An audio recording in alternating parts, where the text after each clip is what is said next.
Hey everyone, welcome to Lighthouse Entertainment. আজকের এপিসোডে আমরা আপনাদেরকে নিয়ে যাচ্ছি এমন একটি জায়গায় যেখানে এক ছাদের নিচেই পেয়ে যাবেন আপনার ঈদের সব শপিং সলিউশন। আমরা যাচ্ছি আজকে উত্তরার এয়ারপোর্টের পাশে অবস্থিত সেন্টার পয়েন্ট শপিং মলে।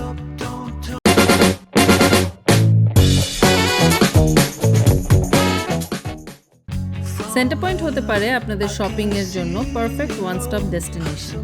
এখানে ঢুকতেই আপনি দেখতে পাবেন মিনিসো, যেটা রিসেন্টলি ওপেন হয়েছে সেন্টার পয়েন্টে, এবং সেখানে আপনারা পেয়ে যাবেন দরকারি নানান প্রোডাক্টস যেমন skin care products, perfumes, body mist এবং আরও অনেক কিছু।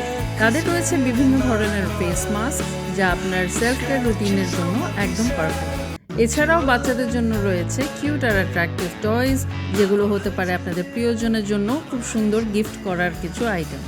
এরপর প্রথম তলায় গেলে দেখতে পাবেন বিভিন্ন জনপ্রিয় ফ্যাশন ব্র্যান্ড আউটলেট যেমন ভোগ, রিফ্লেকশনস, টেক্সমার্ট এবং আরও অনেক ব্র্যান্ডস, যেগুলো রিসেন্টলি সেন্টার পয়েন্টে খোলা হয়েছে। যদি এখনও আপনারা শপিং করতে সেন্টার পয়েন্টে না গিয়ে থাকেন তাহলে এগুলো ব্র্যান্ডস ডেফিনেটলি ঘুরে দেখবেন। শপিং করতে করতে যদি একটু ক্লান্ত লাগে তাহলে চলে যেতে পারেন টপ ফ্লোরে অবস্থিত শেফস টেবিলে।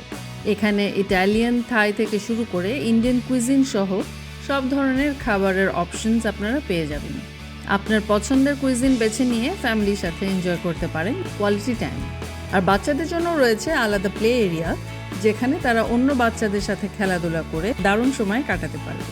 শেফস টেবিলের সিটিং অ্যারেঞ্জমেন্টও বেশ কমফোর্টেবল এবং জায়গাটিও অনেক স্পেশিয়াস, তাই ফ্যামিলি টাইম কাটানোর জন্য এটি একদম পারফেক্ট একটি জায়গা। আর শপিংয়ের পর যদি একটু এন্টারটেনমেন্ট চান তাহলে দেখে নিতে পারেন আপনার পছন্দের movie at star cineplex. Recently star cineplex খুলেছে উত্তরার সেন্টার পয়েন্টে, যেটা টপ ফ্লোরে লোকেটেড। এখানের থিয়েটারের ওভারঅল এনভায়রনমেন্ট আর ভাইব বেশ ইমপ্রেসিভ। আপনারা আপনাদের পছন্দের মুভিজ দেখার জন্য চলে যেতে পারেন স্টার সিনেপ্লেক্সে। শপিংয়ের পাশাপাশি ফ্যামিলির সাথে কোয়ালিটি টাইম কাটাতে চাইলে ঘুরে আসতে পারেন সেন্টার পয়েন্ট উত্তরাতে। এরকম আরও ভিডিওস দেখার জন্য follow and subscribe to lighthouse entertainment.